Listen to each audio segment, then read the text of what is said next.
Welcome to another edition of Horse Center, everyone. I am Brian Zipsy, and as always, I have the pleasure of being joined by Matt, New York Big Race Schiffman. How are you today, Matt? I'm great. How are you, my frosted friend? Doing pretty well. Frosted friend, of course. You know I like Frosted, Matt, and this was nice to see. Let's jump right into last week's biggest races. And the biggest of all, Matt, was the Grade $2 million Pennsylvania Derby at Parks on Saturday, where Frosted did his thing. Yeah, he absolutely did what he was supposed to do. He had an opportunity to show his stuff without any of his nemesis from the past. No American Pharaoh, no Texas Red, no Keen Ice, and he was expected to dominate that field. And I think he did just that and looked terrific doing it. Yeah, no American Pharaoh. Of course, I should mention, as a big Frosted fan, that he has beaten Keen Ice 3 out of 4 times. Didn't get it done in the Travers. And I still think he was the best horse in that Jim Dandy with Texas Red, and he beat him in the Travers. But hey, that's just me. Matt, big race, speed favoring track Saturday at Parks. Frosted kind of was squeezed back a little bit early on, middle of the pack, but he moved up nicely on the inside and got a good position down the backstretch. It looked like he was going to mow them down kind of the whole second half of the race. Would you agree? Yeah, absolutely. And I think, going back to the Travers a little bit, he had Joel Rosario back up on him, and they seemed to fit each other really well. And I know it wasn't the same race, but seemed like a different horse. Frosted was really relaxed, did everything that Joel wanted at the right times, and got the right result. Big Buyer speed figure 106. The numbers came back very good on the performance. Iron Fist was a very good second. Frosted won by 2 lengths. The rest of the field, the rest of a good field, Tommy Macho and Mr. Z and War Story and Upstart and all the rest were just way back. It became a 2 horse race in the stretch. Never any doubt that Frosted was the best horse. He was given weight to the whole field, Matt. He gave 7 pounds to both the second and third horses. He finished in just under 12 seconds for the last furlong. It's the kind of performance where I wasn't sure he was Breeders' Cup Classic bound. I think they were thinking about resting him maybe after this 8th race of the year and after only 3 weeks off at the Travers. But it was the kind of performance that was so promising that they got to think Breeders' Cup Classic now. And it looks like indeed Kieran McLaughlin is pointing this very, very good son of Tappet for the Classic. Yeah, no doubt, especially after the Classic winner last year came from the Pennsylvania Derby. That's right. Bayern did it last year. Frosted will try to do it this year. I think this year is even a tougher field that he's going to face. But you have to give big respect to Frosted. He's run 8 races this year. They've all been good, save maybe that last eighth of a mile in the Fountain of Youth. Of course, American Pharaoh has beaten him 3 for 3, but Frosted's run well every time. So good to see good things from Frosted. What else Yes. happened? What else happened Saturday at Parks? It was a pretty good day of racing. Yeah, then we had the race before was the $1 million Cotillion, which is a grade 1 at Parks. And again, it was a little bit of a similar plot line. The winner of the race, I'm a Chatterbox, gets a little bit of redemption in that race, right, Brian?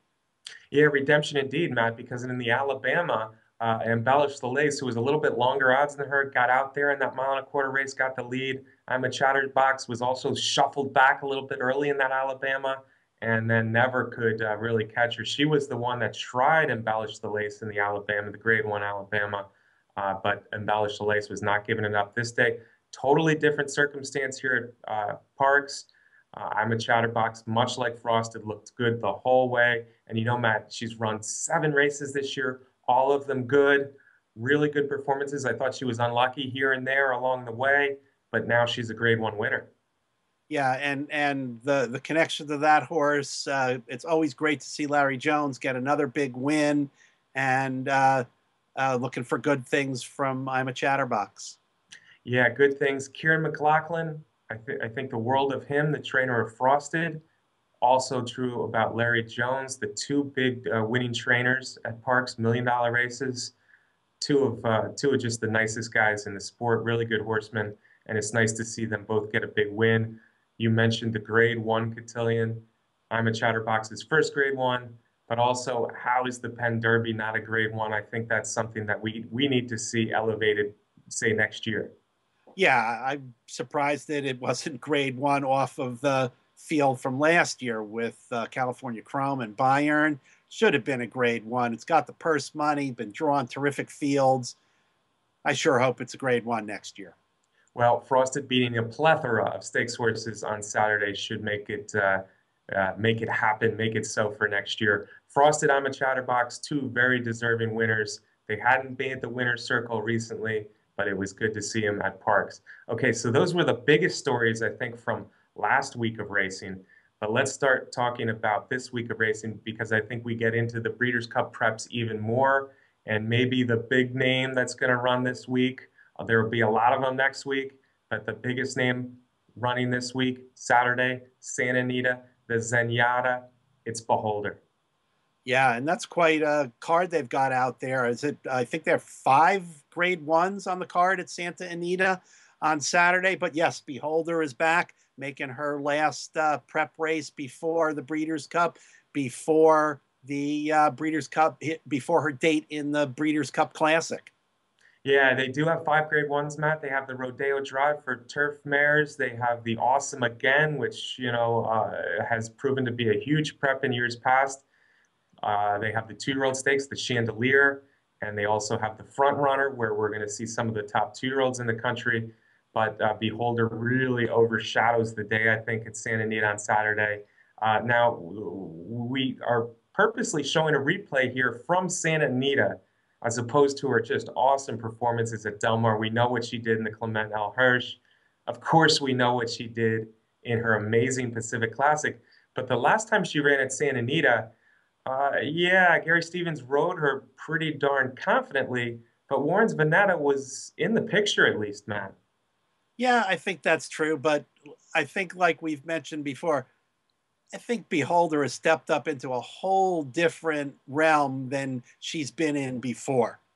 Yeah, probably true, but back to the other track, it does make you wonder, well, maybe Del Mar is a little bit better for her, but no one's expecting her to get beat in the Zenyatta. But I wanted to throw this out to you, Matt. What if the Zenyatta is a little bit like the Adoration, where she only wins by a length or so? She's not super impressive like she was in Del Mar. Does that change the dynamic of the Breeders' Cup? Do they go to Keeneland anyway and run her in the distaff instead of the Classic? Or am I just being silly and she's going to win by 8 lengths again on Saturday?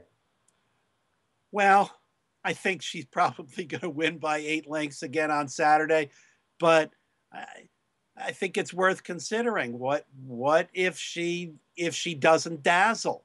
What if she just wins? Is just winning enough to be a contender in the Breeders' Cup Classic, or does she need to dazzle again? That's a good question because the distaff has a pretty good purse. Also, I know it's not 5 million like the Classic, but it's got a pretty good purse also. Yeah, it's a big race in its own right. And Beholder, of course, no horse has ever won three different Breeders' Cup races. She's already won the Juvenile Fillies and she's already won the Distaff. So we'd all like to see her in the Classic. But yeah, I think the Zenyatta does matter. And what we see in the Zenyatta, or maybe more specifically, what Richard Mandella sees and what Gary Stevens feels in the Zenyatta is going to make a long. It's going to be very important as far as their ultimate decision in the Breeders' Cup. But at least we know as of now, the Breeders' Cup Classic is the game plan, or at least that's what they're telling us. Yeah, I have a hypothetical question for you, Brian. If you were the owner and trainer of Beholder, would you send her to Keeneland for her last prep race? Yeah, that's an interesting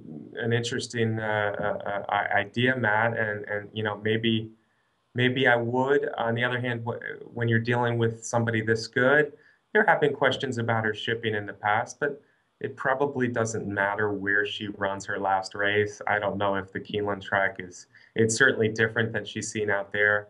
She's changing from Del Mar to Santa Anita. They want to keep her happy and at home for as long as they can. I don't have any problem with them running at Santa Anita. And hopefully, because I just am so excited about this Breeders' Cup Classic and what it could be, Matt, I want to see her do her best on Saturday, whereas they want to run her and they feel good about running her in the Classic. Yeah, no doubt. And I think if I was going to ship her out and get her some practice shipping, I think I would have done it earlier in the year, not right upon the classic and have to go out to Keeneland, come home, and Yeah, go back again. agreed. Hey, Matt, that's Santa Anita on Saturday, but I think you're going to be on hand in person. Schiffman's going to be there at Belmont Park on Saturday, and we got a big day. I mean, I know they have maybe even a bigger day the following Saturday, but a pretty darn big day this Saturday at Belmont as well. Yeah, the way they've gotten to arranging the cards. When I got down and looked at my schedule, I was like, wait a second, is this Super Saturday coming up, or is the following Super Saturday? Well, the following one is the Super Saturday, but this is a pretty good one too, with three grade ones, two winning your ins, and a couple of other graded stakes races, turf, dirt, 2 year olds. We got it all at Belmont Park on Saturday. That's right, Matt. It might be the Super Saturday Junior, but very interesting races. The Beldame, of course, is gonna. Hopefully, we'll see Wedding Toast come back. I'm a Chatterbox through her. If there is no Beholder in the distaff, I'm a Chatterbox through her name is one of the favorites. But I think the Beldame will produce one of the distaff favorites as well. Good sprinters. You wrote a nice article on Rockfall and La Verdad both coming in on winning streaks. But the Turf Classic might be the biggest of all. And interesting, Chad Brown is loaded again. But the year that he's having with Big Blue Kitten, Slumber, Shining Copper, I think we're going to see him in the UN here. Is one of the Chad Brown three? Is that the Turf Classic winner, or are you looking at anybody else on Saturday? I think if if the winner comes beyond the Chad Brown trio, it's going to be a pretty good price. I think it's a kind of really interesting story. The the three of them running each other against each other, and the varied results that's happened, and the different things that have happened in the race, and Shining Copper, who's been put in there to ensure quick paces. What performances that horse has put in, and hung on gutsily to get a nice check in a couple of them, and Big Blue Kitten and Slumber swapping wins in the Manhattan and the UN, and then their performance out in the Arlington Million. I think it's a really cool thing the three horses are doing, but I think they're going to look tough because I think Blue Kitten is is going to be super tough, and you can't count Slumber out from making that big run. Yeah, Slumber, we saw Slumber look good, of course, earlier this year. Arlington Million, it was partially blocked, I guess, by trees, but they said he just had a horrid trip in the backstretch, so can't throw out Slumber better than it looked in the Million. None of them could handle the Pizza Man, I'm just saying. And Matt, these pace setters that Chad Brown has rolled out this summer, both on the male and the female side, have just been so much more than pace setters. Shining Copper's running big. They couldn't handle the Pizza Man, but all of them ran well. Shining Copper, almost be nice to see one of these pace setters finally win a race as good as they've been running. I've always liked Twilight Eclipse a little bit. Should be a really fun turf classic. I also mentioned I need to mention Wildcat Red is one of my bets of the day. If he drifts up to double digits, Matt, in the Vosburg, I think I've got that classy Wildcat Red as just a very nice sprinter deserves a big chance to knock off that long winning streak that Rockfall's got going. Yeah, I think out of the two winning streak horses, La Verdad and Rockfall, I think that Rockfall is certainly the most vulnerable. I don't see La Verdad losing in that field. She just towers over the prospective field. So I think she's going to just air things out. Rockfall has got a lot more competition, some classy, solid sprinters. So if he keeps that winning streak alive, he's going to stamp himself as a big threat in Breeders' Cup Sprint. Seven's always tougher than six, Matt. Yeah, seven in a row. He deserves to be one of the favorites, but I think he's vulnerable today. He was vulnerable last time, but he edged out the big beast at Saratoga, And now, yeah, I'm on Wildcat Red, but Favorite Tail, there's a bunch in there that could pop up for sure. So great card at Belmont. Getting back to Santa Anita, Matt, if you don't mind, just real quick, because I don't know. We've seen a bunch of good 2-year-olds already. None of them have raced too much, but I'm not sure that I've been impressed by any single juvenile as much as the Fox Hill Farms filly. Her name is Songbird. She's ran 2 races out in California. I just thought her race against a very good Pretty and Cool from the Baffert barn last time in the Del Mar debutante was huge. It was telling.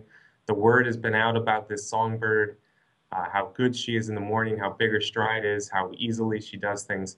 Del Mar debutante was huge, so I'm interested to see her stretch it out in the Chandelier. And I think despite the presence of Rachel Alexander's daughter, Rachel's Valentina, I think Songbird might be a budding Breeders' Cup favorite here.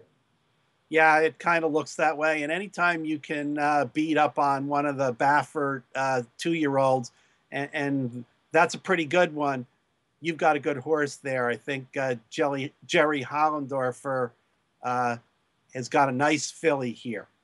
Yeah, Hollendorfer trains her. Again, it's a Fox Hill filly.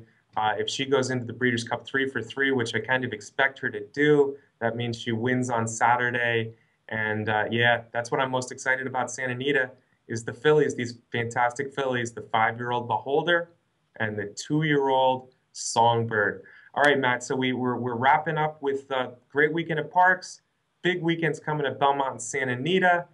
Remind me, you will be at Belmont? I will be at Belmont Park. Absolutely. Looking forward to being back at the Long Island track.